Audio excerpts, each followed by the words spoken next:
Well, that didn't go as planned.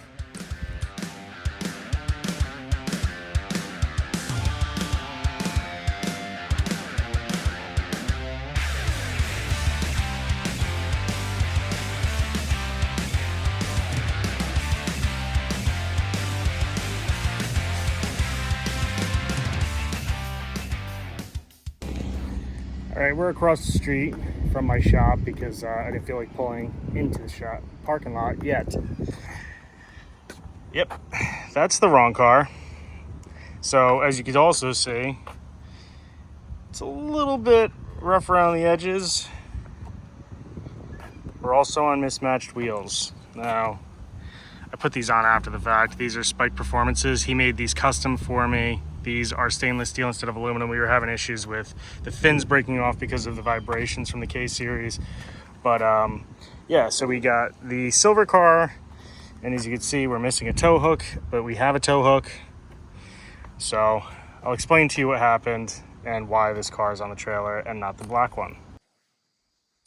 Well, we rushed up to Connecticut Thursday. I had to pack the car. We didn't get up there till late, so I had to tech in the morning, which I kind of hate doing, and do some odds and ends on getting the splitter on the front. It seems like every year I have a splitter issue.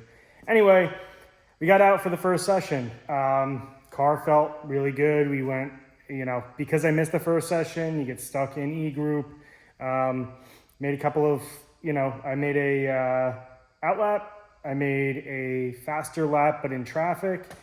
Made a, just a pedestrian couple laps, and then was setting up for my flyer, and pop.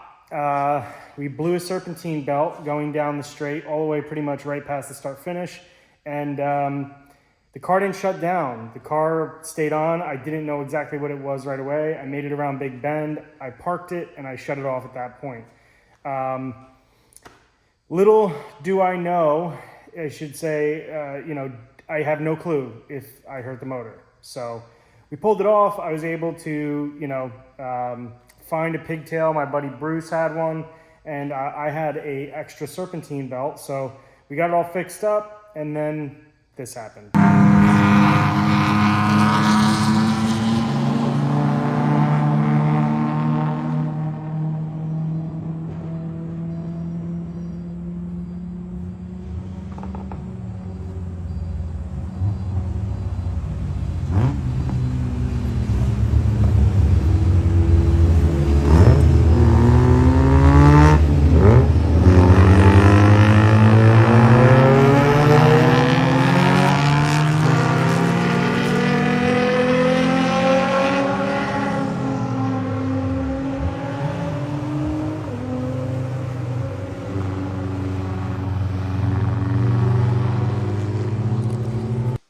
Yeah, so that was it. That was the icing on the cake. So we popped a motor at Gridlife Circuit Legends Lime Rock Park, and it wasn't ideal because the car felt really good in the first session. The second session, it didn't feel as good.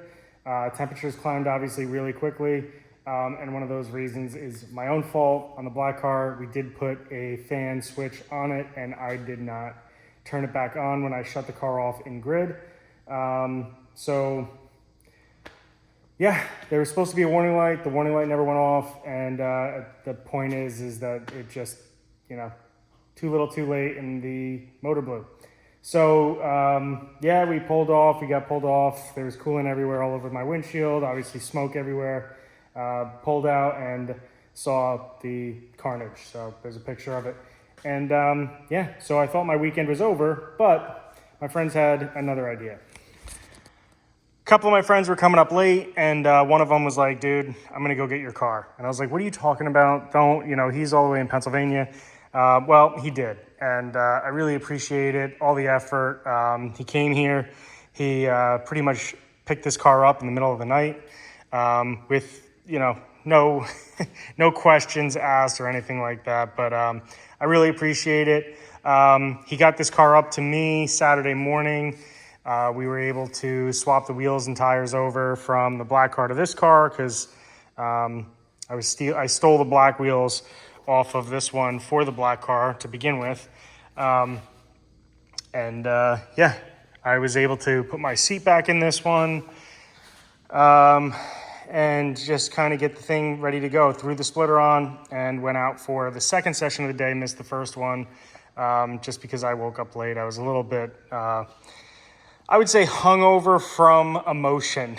It was a really emotional, hit to go through what we went through, getting the black car ready, and then to, have a catastrophic failure shortly after when the car felt amazing.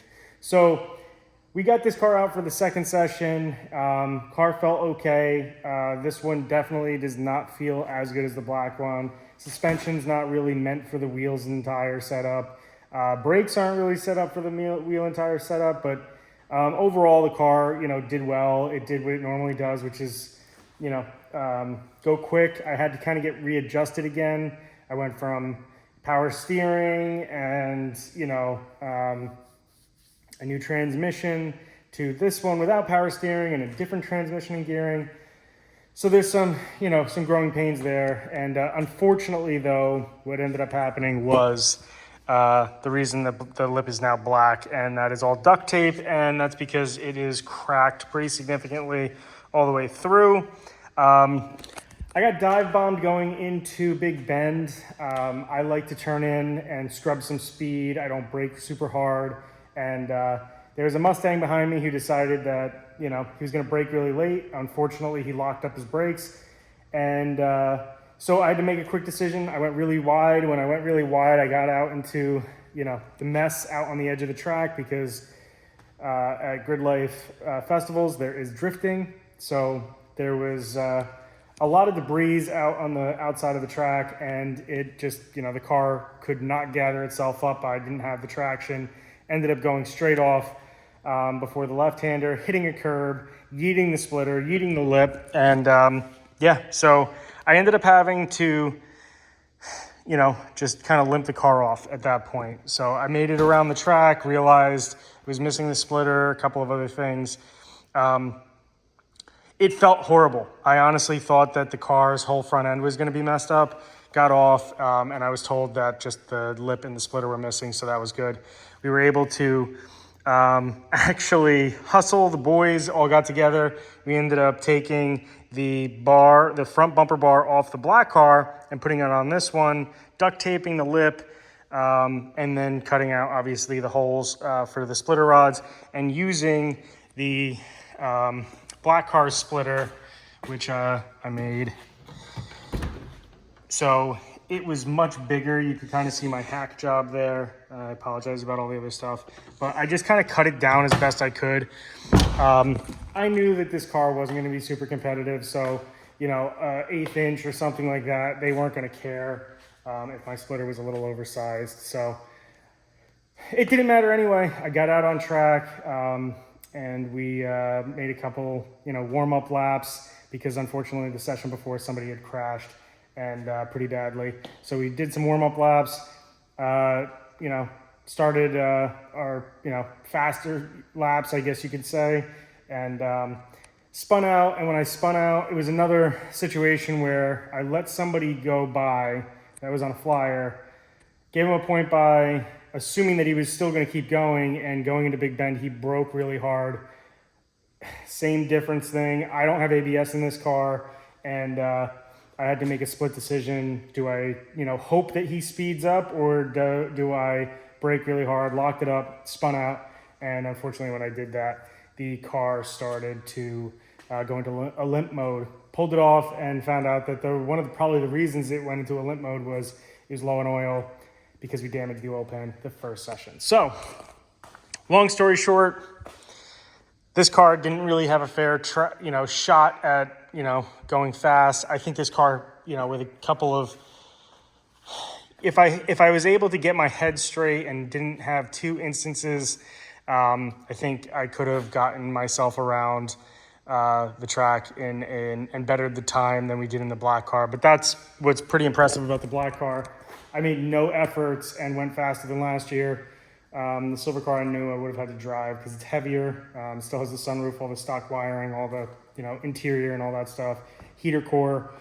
And, you know, it is what it is. That's racing, guys. And unfortunately, this time ended not in my favor. So I want to give you guys an update. That's it. I hope that, you know, that never happens to you. But we're going to go ahead and put the spare motor in and head out to pit race in a couple of months, actually, because it's October. So we have some time in between. I hope to do a couple events. I'll probably be taking this car, obviously. We're going to have to replace the oil pan, probably fix the front end a little bit, swap back the old bumper bar, the silver car's bumper bar, and then I think what I might do in this car to make it a little bit more drivable, I guess you could say, without too many problems, is I think I'm going to drop down to a 16-inch wheel, maybe go 15.9 or 15.10 in the front, and then 15.8 or 15.9 in the rear. So that's what I think we're going to do with this car and just have some fun. I do have it up for sale if anybody is interested. You know, I'll put the link below. Just reach out, email me, and let me know.